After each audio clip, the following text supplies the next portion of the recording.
बहुत सारे लोग आपने कहा कि डायबिटीज़ लेके घूम रहे हैं, मतलब किसी को पता ही नहीं है बेचारे को कि उसके पास डायबिटीज़ है। सिम्टम्स कैसे पता चलेंगे? You will not believe, India is also called as world diabetic capital. हम दुनिया की डायबिटीज कैपिटल कहा जाता है। ये उपाधि बिल्कुल भी अच्छी नहीं है और हमें अफसोस होना चाहिए कि हमें अगर ऐसा टैग किया गया है। जी। ICMR यानी कि Indian council of medical research की माने, जो कि उन्होंने 2023 में जो स्टडी करी है, उसमें इंडिया में मोर देन 100 मिलियन लोगों को डायबिटीज़ है। और यही नहीं, 13 करोड़ से ज़्यादा ऐसे लोग हैं जिन्हें प्री डायबिटीज़ है, कि हर 5वें या 6ठे इंसान में से एक ऐसा है जिसकी शुगर बढ़ी हुई है। और अगर इसे ग्लोबल स्टेज पे समझे तो चाइना के बाद इंडिया ही ऐसी कंट्री है जिसमें सबसे ज़्यादा डायबिटिक पॉपुलेशन है। सबसे इम्पॉर्टेंट है मोटापा। अगर आपका वज़न ज़्यादा है तो फिर आपको डायबिटीज़ होने का खतरा बढ़ जाता है। नमस्ते दोस्तों, मैं हूं आरजे नवनीत और स्वागत है आपका द नवनीत शो में। आज हम यहां पर हेल्थ के एक बहुत बड़े इम्पॉर्टेंट और प्रैक्टिकल चीज़ों के बारे में बात करने वाले हैं। ये सीधे आपके दिल और दिमाग तक पहुंचने वाले, क्योंकि आज हम एक एपिसोड लेकर आए जो कि एक बर्निंग टॉपिक हो सकता है। चीनी, चर्बी और लिवर। आधुनिक जीवन की जो जीवन शैली हमें एक बहुत बड़ी सज़ा के तौर पर ये बीमारियां दे रही है, जिसे हम लोग डायबिटीज़, ओबेसिटी और फैटी लिवर के तौर पर देखते हैं। ये बर्निंग मुद्दा हो सकता है क्योंकि हर 5 में से एक इंसान इस प्रॉब्लम से जूझ रहा है और ये बीमारियां लेकर घूम रहा है। और इस मुद्दे पर आज हमसे जुड़कर बात करने के लिए हैं डॉक्टर मोइज़ टोपीवाला, जो एक कंसल्टेंट फिजिशियन और एक इंटेंसिविस्ट हैं, और आज हमारे शो पर इस बारे में बात करने के लिए हमारे शो का हिस्सा हैं। Doctor Moiz, thank you very much for coming on the Navneet show. Thank you Navneet, नमस्कार, और सारे लिसनर्स को मेरा सलाम। मुझे बहुत ही खुशी है कि आज हम इतने इम्पोर्टेंट टॉपिक पे बात करने के लिए बैठे हैं जी। जो कि है चीनी, चर्बी और लिवर, यानी कि डायबिटीज़, मोटापा और फैटी लिवर। ये देखा जाए तो आजकल हर घर की बीमारी बन चुकी है और इसे एड्रेस करना, इस पे बात करना बहुत ज़रूरी हो चुका है। बिल्कुल ठीक कहा। और मेटाबॉलिक सिंड्रोम की अगर बात की जाए, ये तीनों बीमारियां जो हैं हिंदुस्तान के घरों में बिल्कुल धावा बोल चुकी हैं। अगर इसको नेशनल क्राइसिस कहा जाए या इसको बहुत नेशनल की बीमारी कहा जाए, ठीक होगा ये इस तरह से इसको देखा जाना? बहुत अच्छा वर्ड यूज़ किया, नेशनल क्राइसिस। मैं बिल्कुल मानता हूँ ये एक नेशनल क्राइसिस है। अगर हम कुछ फैक्ट्स के बेसिस पे बात करें तो मुझे लगता है ये हमें जगाने के लिए काफ़ी होंगे। ICMR यानी कि Indian council of medical research की माने, जो कि उन्होंने 2023 में जो स्टडी करी है, उसमें इंडिया में मोर देन 100 मिलियन लोगों को डायबिटीज़ है। और यही नहीं, 13 करोड़ से ज़्यादा ऐसे लोग हैं जिन्हें प्री डायबिटीज़ है। तो अगर ये दोनों नंबर्स को अगर ऐड कर दिया जाए तो एक तरह से ये कहना गलत नहीं होगा कि हर 5वें या 6ठे इंसान में से एक ऐसा है जिसकी शुगर बढ़ी हुई है। और अगर इसे ग्लोबल स्टेज पे समझे तो चाइना के बाद इंडिया ही ऐसी कंट्री है जिसमें सबसे ज़्यादा डायबिटिक पॉपुलेशन है। चाइना में करीबन 14 करोड़ के आसपास डायबिटिक्स हैं। इंडिया में, जैसे कि मैंने कहा, 10 करोड़ से ज़्यादा लोगों को डायबिटीज़ है। और शॉकिंग बात यह है कि वेस्टर्न डिसीज़ कहलाने के बावजूद भी अमेरिका यानी कि US में महज 3 से 4 करोड़ ही लोग हैं जिन्हें डायबिटीज़ है। तो ये नंबर बहुत बड़ा है और ये सोचने पे मजबूर करने वाला नंबर है कि हमने ऐसा क्या गलत किया है जिसकी वजह से ये इतनी कॉमन बीमारी हमारे देश में बन चुकी है। जी।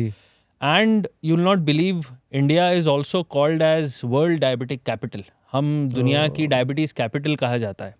ये उपाधि बिल्कुल भी अच्छी नहीं है और हमें अफसोस होना चाहिए कि हमें अगर ऐसा टैग किया गया है।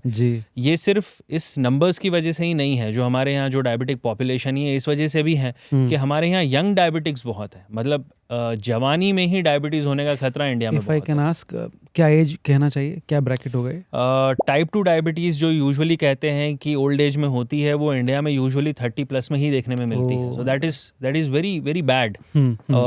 उसी के साथ साथ रूरल पॉपुलेशन भी आजकल डायबिटिक होने लगी है। मतलब अब ये गाँव के घरों में भी घुसने लगी है बीमारी। मेरे पास अमूमन छोटे कस्बों से और गाँव से मरीज आते हैं जिनकी शुगर्स जो है वो काफ़ी हाई रहती है। उसके अलावा लीन डायबिटिक एक फिनोटाइप है जिसे कहा जाता है थिन फैट इंडियन फिनोटाइप। इसका मतलब ये होता है कि इंसान देखने में तो पतला लग रहा है, दुबला पतला, ठीक ठाक, ऐसा लगेगा कि बिल्कुल ही फिट है, पर वो डायबिटीज लेके घूम रहा है और इनिशियली कोई सिम्टम नहीं है तो डिटेक्ट भी नहीं हो रहा जब तक कि कोई कॉम्प्लिकेशन ना हो। इसीलिए ये चिंताजनक विषय है और ये बिल्कुल एक नेशनल क्राइसिस है, ये एक हेल्थ क्राइसिस है और इस पे बात करना उतना ही ज़्यादा ज़रूरी है। तो थैंक यू वेरी मच यहाँ पर आने के लिए। इस कॉन्वर्सेशन को हम आगे बढ़ाते हैं। जी। तो अब मेरे दिमाग में क्वेश्चन आता है कि बहुत सारे लोग, आपने कहा कि डायबिटीज़ लेके घूम रहे हैं, सिम्टम्स कैसे पता चलेंगे? सही बात है। एक्चुअली देखा जाए ना तो डायबिटीज़ स्लो पॉइजन या साइलेंट किलर के नाम से बड़ा फेमस है, आपने भी सुना होगा जी। इसका मतलब ही ये है कि इनिशियल लेवल में और इनिशियल स्टेज में तो इसके कोई सिम्टम्स ही नहीं होते, और जब तक सिम्टम आते हैं तब तक ऑलरेडी देर हो चुकी होती है। So that is the problem with diabetes. हाँ, शुगर अगर बहुत ज़्यादा है और कई समय से चल रही है तो जो कॉमन सिम्टम्स देखे जाते हैं वो है ज़्यादा प्यास लगना, वज़न का कम होना, पेशाब बार बार आना, खासकर रात में बार बार पेशाब के लिए उठना, और ज़्यादा भूख लगना। ये कुछ ऐसे सिम्टम्स हैं जो क्लू देते हैं कि हाँ कुछ तो गड़बड़ बॉडी में चल रही है। और यही रीज़न है कि डायबिटीज़ के इनिशियली सिम्टम्स नहीं है, इसलिए इसकी स्क्रीनिंग ज़रूरी है। स्क्रीनिंग का अर्थ है कि हम नॉर्मल लोगों को पकड़ें और उनका टेस्ट करें ताकि हम ये पता कर सकें कि डायबिटीज़ है कि नहीं। तो इसके ऊपर भी कंसेंसस है। अमेरिकन डायबिटीज़ एसोसिएशन यानी कि ADA ने कुछ ऐसे फैक्टर्स बना रखे हैं कि किन लोगों को स्क्रीन करना चाहिए। तो सबसे इम्पॉर्टेंट है मोटापा। अगर आपका वज़न ज़्यादा है तो फिर आपको डायबिटीज़ होने का खतरा बढ़ जाता है, और ऐसे केस में डॉक्टर से मिलके स्क्रीनिंग टेस्ट जो होते हैं डायबिटीज़ के वो ज़रूर कराने चाहिए जी। ये एक तरीका है। ठीक है। अगर मोटापा, तो आपने कहा कि एक मोटापे वाले इंसान को तो आपको पकड़कर उसको स्क्रीनिंग करना ही है, लेकिन क्या जिनकी हिस्ट्री है उनको भी इस चीज़ को फॉलो करना चाहिए? एग्जैक्टली। तो स्क्रीनिंग कैंडिडेट्स वो भी होते हैं जिनको फॉर एग्जांपल ऐसी प्रेग्नेंट फीमेल्स जिनको प्रेगनेंसी के टाइम पे डायबिटीज़ होता है, इसको जेस्टेशनल डायबिटीज़ कहते हैं। ये एक शॉर्ट टर्म प्रॉब्लम आती है कि प्रेगनेंसी के टाइम शुगर बढ़ जाती है, कई फीमेल्स में बाद में नॉर्मल भी हो जाती है। बट एक बार अगर आपको जेस्टेशनल डायबिटीज़ हुई है तो ADA कहता है कि आपको आगे डायबिटीज़ होने का खतरा है, और ऐसे लोगों को भी every year we should screen them. और अगर कोई भी हिस्ट्री नहीं है आपको, ओनली अगर आपके जेनेटिक्स में भी है कि आपके पेरेंट्स को डायबिटीज़ रहा है, आपके ग्रैंड पेरेंट्स को डायबिटीज़ रहा है, तो भी स्क्रीनिंग उतनी ही इंपॉर्टेंट है।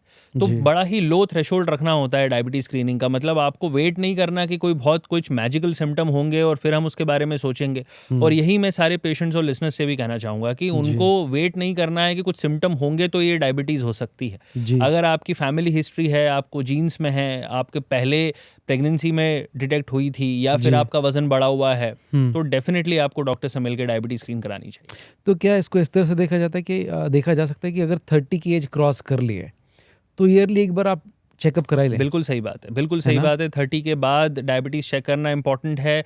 और आजकल तो बहुत सारे स्क्रीनिंग प्रोग्राम्स आ गए हैं जिसमें सिर्फ डायबिटीज़ ही नहीं, मल्टीपल डिसीजेस के बारे में स्क्रीनिंग होती है, उनके टेस्ट होते हैं। Because now the era is to detect everything at its very initial stage. आप जितनी जल्दी किसी चीज़ को पकड़ेंगे उतना ही जल्दी आप उसको एड्रेस करके उसको ट्रीट कर पाएंगे।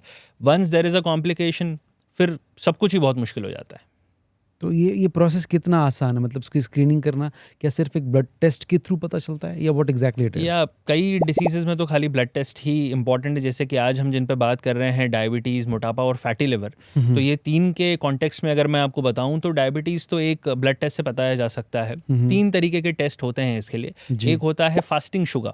सो आपका खाली पेट का शुगर अगर 126 या उससे ज़्यादा है मिलीग्राम पर डेसीलीटर में उसका वैल्यू होता है, अगर उससे ज़्यादा है तो इसका मतलब है कि आपको डायबिटीज़ होने का खतरा है। उसको रीचेक करते हैं एक और टेस्ट से, और वो होता है 3 मंथ्स का HbA1c टेस्ट। ये एक ऐसा टेस्ट है जिसकी वैल्यू अगर 6.5 से ज़्यादा है तो भी आपको डायबिटीज़ होने का रिस्क है। तो ये कुछ सिंपल ब्लड टेस्ट है जिससे हम डायबिटीज़ स्क्रीन कर सकते हैं। और मोटापे की बात करें तो उसके लिए कोई ब्लड टेस्ट की ज़रूरत भी नहीं है। वो एक सिंपल बॉडी मास इंडेक्स यानी कि BMI से ही डिटेक्ट किया जा सकता है। उसके लिए आपको सिर्फ आपका हाइट और वेट पता होना चाहिए। अगर आपका BMI 23 से ज़्यादा है तो इसका मतलब है कि आप ओवरवेट हैं। 23 से 25 जो है वो एशियन पॉपुलेशन में ओवरवेट कहा जाता है। और 25 से ज़्यादा ओबीस कहा जाता है। ये भी बहुत ही शॉकिंग फैक्ट है। अगर ग्लोबल डेफिनेशन देखें, वेस्ट की डेफिनेशन देखें, तो वहाँ पे मोटापा 30 BMI से ज़्यादा कहा जाता है। तो कई लोगों को अगर वही स्टैंडर्ड्स मालूम है तो वो ओबीस होने के बावजूद भी यही समझेंगे कि हम तो नॉर्मल कैटेगरी में आते हैं। राइट। तो इंडियन पॉपुलेशन का डेफिनेशन हमें मालूम होना चाहिए, और हमारे यहाँ अगर 25 से ज़्यादा का BMI है तो हम ओबीस कैटेगरी में आते हैं। और फिर हमारा पूरा लाइफस्टाइल और हमारा सब कुछ आगे देखने का नज़रिया जो है वो बदल जाता है। फैटी लिवर की अगर बात करूं मैं, तो फैटी लिवर एक बहुत ही ऐसी चीज़ है जो यूजुअली एसिम्प्टोमेटिक है, मतलब कोई सिम्टम नहीं है, एंड वो रूटीन USG में पता चलता है। मोस्ट ऑफ द टाइम ऐसा होता है कि पेशेंट जो है वो हमारे पास आते किसी और वजह से हैं, उनका सोनोग्राफी हो रहा है और पता चल रहा है कि उनको फैटी लिवर है। तो फैटी लिवर एक बहुत ही साइलेंट सी कंडीशन है, पर इसके भी सिम्टम्स हो सकते हैं अगर ये भी एडवांस स्टेज में जाती है। छाती के राइट साइड के निचले भाग में भारीपन सा रहना, दर्द होना, आपकी भूख कम हो जाना, जॉन्डिस भी डेवलप हो जाता है लोगों को, पीलिया डेवलप हो जाता है अगर वो सीवियर स्टेज में चला जाता है तो ये उसके कुछ सीवियर सिम्टम्स हैं। बट फैटी लिवर अमूमन जो है वो सोनोग्राफी पे पता चलता है, या फिर उसके दूसरे मार्कर्स भी होते हैं ब्लड में, जिसको फिप स्कोर कहते हैं, फिप 4 स्कोर कहते हैं, एक फाइब्रो स्कैन करके टेस्ट होता है जिसमें पता चलता है। तो ये कुछ तरीके हैं जिससे हम डायबिटीज़, फैटी लिवर और मोटापा, ये तीनों चीज़ों को स्क्रीन कर सकते हैं, असेस कर सकते हैं और लोगों को जल्दी इसके बारे में बता सकते हैं। ऐसा कहा जाता है कि जो हम लोग रेगुलर बेसिस पर आटा खाते हैं, ये भी एक बड़ा रीज़न हो सकता है और शायद इसीलिए लोग आजकल आटे से दूर भाग रहे हैं। आटा कौन सा खा रहे हैं वो ज़्यादा इम्पोर्टेंट सवाल है जी, तो कौन सा खाना चाहिए बताएं आप। मेरा मानना है कि अगर आप आटा में मैदा मिला रहे हैं तो आप बहुत ही बड़ी बेवकूफ़ी कर रहे हैं और आप न्योता दे रहे हैं, इनवाइट कर रहे हैं इन बीमारियों को अपने घर में। जी, मैदा जो है, रिफाइंड फ्लावर जिसको कहते हैं, वो ऑलमोस्ट हर चीज़ में यूज़ होता है। आप देखिए breads, biscuit, cookies, pizza, cakes, हम जो भी खाते हैं वो सब रिफाइंड फ्लावर से बनता है। जी, और रिफाइंड फ्लावर ना ही सिर्फ पेट की गड़बड़ के लिए भागीदार है, पर डायबिटीज़ और मोटापे का तो बहुत ही बड़ा कंट्रीब्यूटर है। हाँ, वहीं पे अगर जिसे नॉर्मल भाषा में कहे मल्टीग्रेन आटा या मोटा अनाज या मिलेट्स की जो आजकल हम बात करते हैं, आज हम रागी, बाजरा और ज्वार की बात करते हैं, तो ये कुछ इस तरह के अनाज हैं जो लो ग्लाइसेमिक इंडेक्स के होते हैं। तो ग्लाइसेमिक इंडेक्स एक ऐसा तरीका है कि कितना कोई भी चीज़ अगर हमने खाई है तो वो ब्लड में कितना शुगर बढ़ाती है, उससे उसका ग्लाइसेमिक इंडेक्स डिफाइंड होता है। ठीक है। तो वीट यानी कि गेहूं से ज़्यादा बेटर जो है वो इस तरह के अनाज माने जाते हैं। तो अगर आप सही तरीके से खा रहे हैं, सही क्वांटिटी में खा रहे हैं, तो आटे से दूर भागने की ज़रूरत नहीं है, सही आटे के पास भागने की ज़रूरत है। हाँ। अच्छा, इसके साथ साथ जैसे कि हम कहते हैं कि लाइफस्टाइल डिसीज़ है, ठीक है, तो लाइफस्टाइल अगर ठीक की जाए, रेगुलर व्यायाम किया जाए, ये सारी चीज़ें, या कोई मैजिकल फूड भी है, दोनों चीज़ों की बात करते हैं, what exercise we should do and what magical food we can have. So diabetes, obesity, fatty liver, ये जो ट्रिनिटी है ना जी, इसका ट्रीटमेंट जहाँ से स्टार्ट होता है that is lifestyle, lifestyle and lifestyle. So ये लाइफस्टाइल डिसऑर्डर है और इसका सल्यूशन भी लाइफस्टाइल में ही। आपने आपकी लाइफस्टाइल ख़राब करी तो आपको ये हुआ, और आप अपनी लाइफस्टाइल सुधारेंगे, ठीक करेंगे, तो ये चीज़ें दूर भी चली जाएंगी। Now there is a very important concept which has come and which is usually now what we are practising is on diabetes reversal. ये एक ऐसा कॉन्सेप्ट अब आजकल प्रचलित है कि हम डायबिटीज़ को रिवर्स कर सकते हैं कि नहीं, और ये बिल्कुल अब संभव होने लगा है। हाँ। और ये कैसे संभव है? वज़न घटा के। तो अगर आपने ओबेसिटी को ट्रीट किया, आपने मोटापे को ट्रीट किया, तो आपका डायबिटीज़ काफ़ी हद तक रिवर्स हो जाता है। और ये होता कैसे? ये सब लाइफस्टाइल से ही होता है। तो सही तरह का डाइट इज़ इम्पॉर्टेंट, कि आप कुछ ऐसी चीज़ें हैं जैसे मैंने बताया, हाई ग्लाइसेमिक इंडेक्स की चीज़ों को आपको अवॉइड करना है, शुगर्स हो या शुगर के दूसरे फॉर्म्स हो वो आपको अवॉइड करना है। कुछ इंपॉर्टेंट फल या फ्रूट्स होते हैं जैसे कि केला, आम, चीकू, सीताफल, ये कुछ ऐसे फ्रूट्स हैं जिन्हें हमें अवॉइड करना चाहिए डायबिटीज़ में। वहीं एप्पल और पपीता जो है वो बहुत अच्छा माना जाता है, ये भी एक तरीका है। Jamun is considered very good for diabetes. Methi dana, dalchini is considered very good for diabetes. तो ये कुछ जो आपने नाम लिया मैजिकल फूड, ये कुछ ऐसे फूड है जो डायबिटीज़ के लिए अच्छे भी माने जाते हैं। और मैदे से दूर रहना, फ्राइड आइटम्स, फ्राइड फूड जो है वो आपकी ओबेसिटी का भी रीज़न है और वही आपके शुगर्स ख़राब करने का भी रीज़न है। तो वो चीज़ भी हमें जितनी हो सके वो अवॉइड करनी चाहिए। और फिर आते हैं एक्सरसाइज पे। सो ADA यानी कि अमेरिकन डायबिटीज़ ऑफ एसोसिएशन कहती है 150 मिनट्स से ज़्यादा पर वीक का आपका मॉडरेट इंटेंसिटी एक्सरसाइज होना चाहिए। या सिंपल भाषा में कहें तो एरोबिक एक्टिविटी, जैसे कि साइकिलिंग, स्विमिंग, ब्रिस्क वॉकिंग। ये कुछ सिंपल एरोबिक एक्सरसाइजेज हैं जो अगर आपने 150 मिनट से ज़्यादा पूरा हफ्ता मिला के बता रहा हूँ मैं, तो अगर आप आधा घंटा पकड़ें तो 5 दिन भी आपने एक हफ्ते में अगर आधा घंटा किया कर लिया, तो डेफिनेटली जो है वो आपके शुगर्स पे काफ़ी अच्छा फ़र्क पड़ता है, आपके शुगर्स जो है वो डाउन होना स्टार्ट होते हैं। तो ये कॉम्बिनेशन है, अच्छा डाइट, अच्छी लाइफस्टाइल, ये दोनों को अगर हम कंबाइन करें तो डेफिनेटली डायबिटीज़ को, मोटापे को और फैटी लिवर को हम हरा सकते हैं। ग्रेट। तो अभी जैसे आपने बताया कौन कौन से फल इंसान खा सकता है अगर वो डायबिटिक है उसके बावजूद, लेकिन जो शुगर फ्री प्रोडक्ट्स होते हैं क्या वो लिए जा सकते हैं, वो ठीक होते हैं? जी, सेफ़ होते हैं। बहुत बड़ी पॉपुलेशन यूज़ करती है और डायबिटीज़ में तो तरीका ही वही है कि अच्छा। अगर आपको अपने जीवन में मिठास रखनी है हाँ, तो शुगर फ्री एक ऐसा तरीका है जिससे हम चीज़ों को मीठा बना सकते हैं और वो सेफ़ है, लॉन्ग टर्म यूज़ भी किया जा सकता है। प्रेगनेंसी खाली एक ग्रे जोन, एक ऐसा एरिया है जिसमें कुछ रिसर्च कहती है कि शुगर फ्री प्रोडक्ट्स को अवॉइड करना चाहिए। ठीक तो है। हाँ, प्रेग्नेंट फीमेल्स को अगर छोड़ दिया जाए तो अदरवाइज जो दूसरे एडल्ट्स हैं उसमें शुगर फ्री यूज़ किया जा सकता है। जी, शुगर वर्सेस जैगरी, ये कितना ठीक है? ये ठीक है, लेकिन फिर बात यह है कि हम नॉर्मल लोगों की अगर बात करें जिनको डायबिटीज़ नहीं है जी। तो jaggery is definitely better than sugar. लेकिन डायबिटीज़ में अगर देखें तो दोनों ही ख़राब है, क्योंकि अल्टीमेटली अगर आप जैगरी भी खाएंगे तो भी कन्वर्ट शुगर में होगा और आपका शुगर का ब्लड का लेवल बढ़ना ही है उसमें भी। तो मेरा मानना है आपको दोनों ही अवॉइड करना है, चीनी भी अवॉइड करनी है और गुड़ भी अवॉइड करना है। राइट। ऐसे कौन कौन से मिथ्स हैं जो आपको ऐसा लगता है आपके पास जनरली सामने आते हैं, वो आपको आज एड्रेस करना चाहिए लोगों को? बहुत ही अच्छा सवाल है। बहुत ही वेरीड मिथ्स हैं जिसमें से अगर मैं कुछ कॉमन पॉइंट आउट करना चाहूँ तो उसमें से एक है कि डॉक्टर साहब फैटी लिवर तो नॉर्मल चीज़ है, हर किसी में होती है, इसके लिए ट्रीटमेंट की क्या ज़रूरत है। ये एक बहुत ही कॉमन मिथ है कि फैटी लिवर हार्मलेस होता है। ऐसा बिल्कुल भी नहीं है। फैटी लिवर खतरे की घंटी है। इसका मतलब ये है कि आपके लिवर में चर्बी इकट्ठा होनी शुरू हो गई है और आगे अगर आपने इसको कंट्रोल नहीं किया आपके लाइफस्टाइल मैनेजमेंट से और दवाइयों की मदद से तो ये धीरे धीरे लिवर खराब करना स्टार्ट करेगी। एक बहुत ही शॉकिंग फैक्ट बताता हूँ मैं। पहले लिवर कैंसर जो है उसका मोस्ट कॉमन कारण जो थे वो लिवर के इन्फेक्शंस, हेपेटाइटिस इन्फेक्शंस जो होते हैं, वायरस के इन्फेक्शंस, वो माने जाते थे। अल्कोहल, दारू पीना माना जाता था। पर अब ये फैटी लिवर जो कि डायबिटीज़ से होता है, जिसे MASLD कहते हैं, मेटाबॉलिकली एसोसिएटेड स्टीटोटिक लिवर डिसीज़ इसका नाम है, ये अब लिवर कैंसर का सबसे कॉमन कारण बढ़ता जा चुका है। तो जो ये कहते हैं कि फैटी लिवर एक बहुत ही कॉमन चीज़ है, उन्हें ये शायद नहीं पता कि अगर नहीं ठीक किया जाए तो ये कैंसर में भी कन्वर्ट हो सकता है। हो। उसके अलावा फिर अगर दूसरे मिथ की बात करें तो लोगों को ऐसा लगता है कि अगर डायबिटीज़ है तो महज शुगर कम हो जाए वही सब कुछ होता है, उसके अलावा और दवाइयों की क्या ज़रूरत है या फिर और चीज़ें एड्रेस करने की क्या ज़रूरत है। सिर्फ शुगर ही सब कुछ है जी। शुगर से मेरा मतलब है नंबर, कि आपका ब्लड ग्लूकोज लेवल जो है, जो इंसान अपने घर पे चेक करता है, लेबोरेटरी में चेक करता है, तो वो कंट्रोल है, मतलब हमारी बीमारी कंट्रोल है और हमें कुछ नहीं होगा। ये एक मिथ है और ये बहुत ही गलत बात है। डायबिटीज़ अपने आप में पैंडोरास बॉक्स है। वो एक ऐसी बीमारी है जिससे इतनी सारी चीज़ें जुड़ी हुई हैं, kidney, heart, lung, liver, brain, हर ऑर्गन जुड़ा हुआ है। तो अगर कोई डायबिटिक है तो उसके हर कॉम्प्लिकेशंस को एड्रेस करना इंपॉर्टेंट है। हमें ये भी देखना होता है कि उसकी किडनी फंक्शनिंग कैसी है, उसका लिवर फंक्शनिंग कैसा है, उसको फ्यूचर में हार्ट अटैक आ सकता है कि नहीं, उसके भी रिस्क पैरामीटर्स होते हैं जो हम कोलेस्ट्रॉल लेवल्स देख के डिसाइड कर सकते हैं कि कितने परसेंटेज रिस्क है ऐसे इंसान को फ्यूचर में हार्ट अटैक आने के या स्ट्रोक यानी कि लकवा आने के। और उसको भी आजकल की आधुनिक दवाइयाँ ऐसी आ गई है जिसे दे के वो कम किया जा सकता है।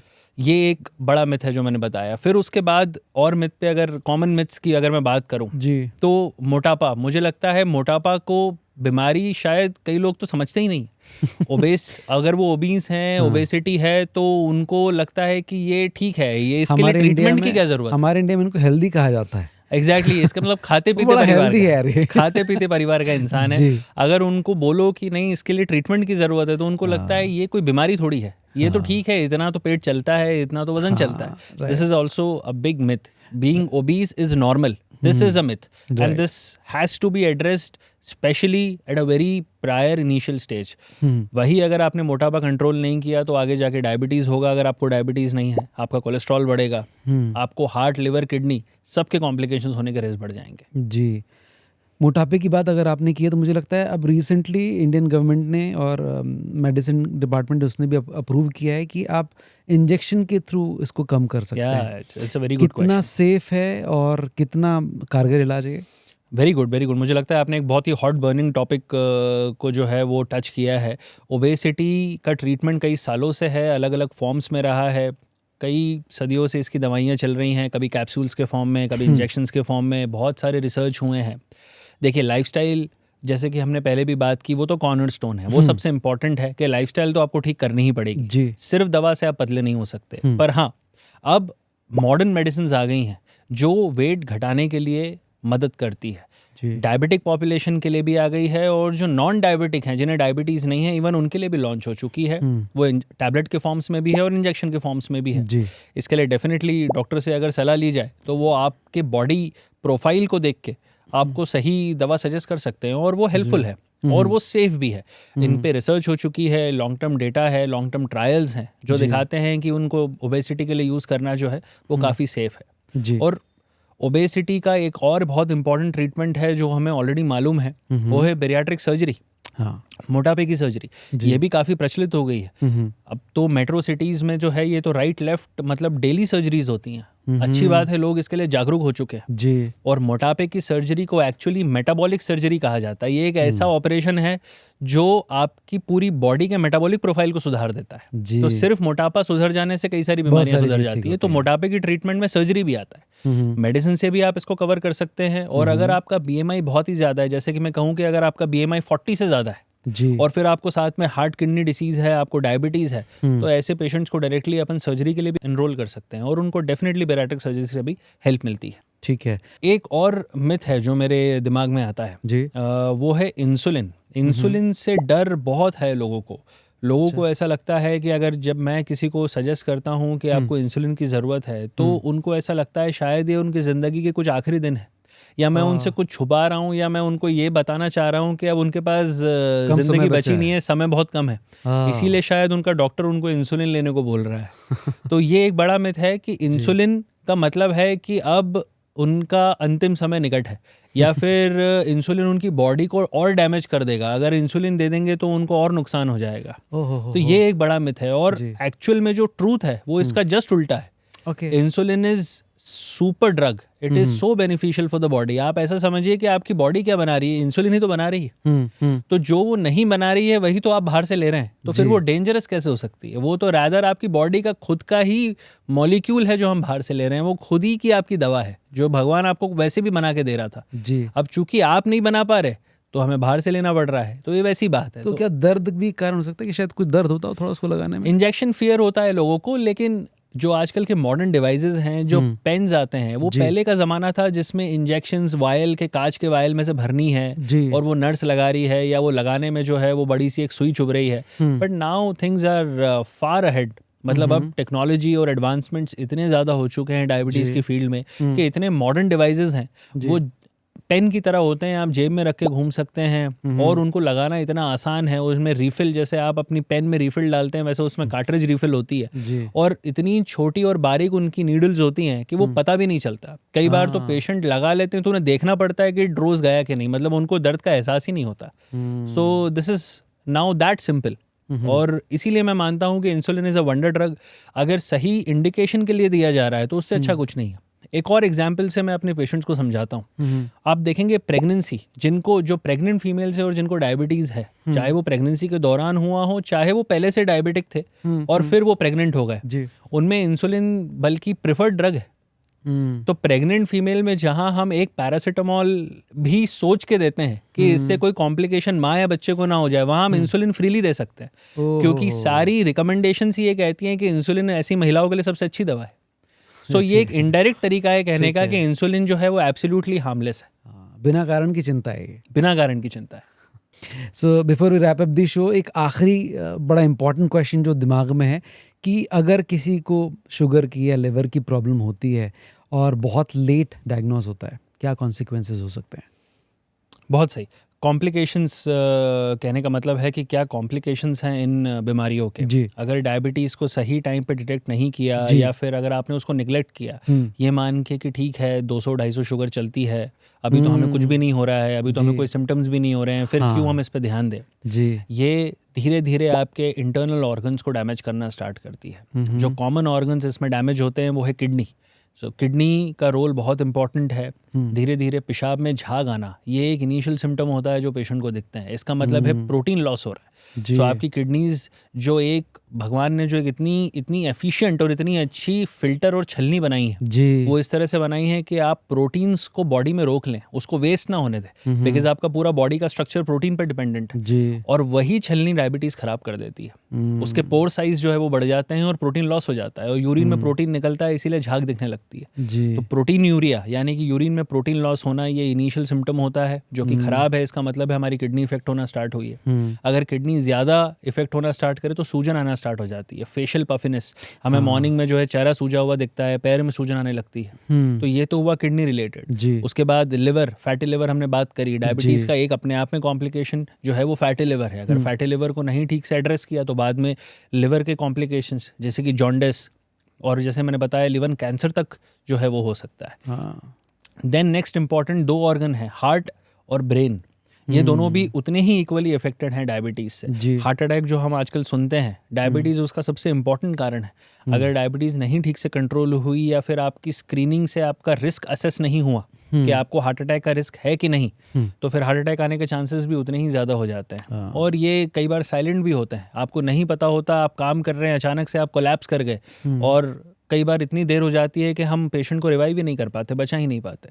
और बैकग्राउंड रीज़न जब हम हिस्ट्री लेते हैं तो पता चलता है उनको कई सालों से अनडायग्नोज्ड या बहुत ही हाई शुगर्स लेवल चल रही थी जो कभी ध्यान ही नहीं दी गई। जी और स्ट्रोक यानी कि लकवा, जवान लोगों में स्ट्रोक्स भी आजकल बहुत कॉमन हो रहे हैं। जी रात में सोए, सुबह उठे तो पता चला एक हाथ एक पाँव काम नहीं कर रहा। ये अपने आप में बहुत ही गंभीर समस्या है। और ये कुछ ऐसी चीज़ हैं जिस पे पछताने से फिर कुछ नहीं मिलता, बिकॉज अगर ये एक बार हो गया है तो आपकी आगे की पूरी लाइफ चेंज हो जाती है। इसीलिए हमें डायबिटीज़ को ठीक करना, पकड़ना और उस पर सही काउंसलिंग करना और सही मेडिसिन देना बहुत इंपॉर्टेंट है। और वैसे ही ओबेसिटी के साथ, अगर मोटापे को आपने नहीं एड्रेस किया, उसका नहीं ट्रीटमेंट लिया तो आपको ऑर्थोपेडिक प्रॉब्लम्स बहुत जल्दी स्टार्ट हो जाती है। सुना होगा आपने, अर्ली एज में नी रिप्लेसमेंट्स की ज़रूरत पड़ जाती है। लोगों को ऑस्टियोआर्थराइटिस यानी कि नी जॉइंट जो है वो उनके ख़राब होने लग जाते हैं क्योंकि वज़न इतना ज़्यादा है। आपके सारे जॉइंट्स पे और आपके बैक पे इतना प्रेशर होता है कि जॉइंट्स जो हैं वो धीरे धीरे सकम करते हैं। वैसे ही ओबेसिटी से भी हार्ट अटैक, पैरालिसिस और किडनी प्रॉब्लम्स जो है वो उतनी ही होती है जितनी डायबिटीज़ से होती है। तो इसीलिए ओबेसिटी को ठीक करना भी उतना ही ज़्यादा इंपॉर्टेंट है। इनके कॉम्प्लिकेशंस बहुत ही ख़तरनाक है। एंड खतरनाक ही नहीं, ये एक ऐसे है जो आपकी पूरी लाइफ की क्वालिटी ख़राब कर सकते हैं। तो अगर ये एक बार हो गए तो फिर उसके बाद हम पीछे मुड़ के नहीं देख पाएंगे कभी भी। Right right right thank you very much sir, show पर आने के लिए, इतनी सारी इन्फॉर्मेशन हमारे साथ आज शेयर करने के लिए बहुत बहुत धन्यवाद। Thank you Navneet, I am so glad कि आपने मुझे शो पे बुलाया और हमने इतने इंपॉर्टेंट टॉपिक को कवर किया। Thank you. मुझे लगता है हमारे लिसनर्स को आज कुछ नए इंसाइट्स मिले होंगे, स्पेशली उनके लाइफस्टाइल्स को सुधारने के लिए। और शायद डायबिटीज़, मोटापा और फैटी लिवर अब इतना कॉमन नहीं साउंड करेगा ये सुनने के बाद। सो यही मेरी आशा है कि लोगों का स्वास्थ्य बेहतर हो। Thank you again. Thank you very much. Thanks.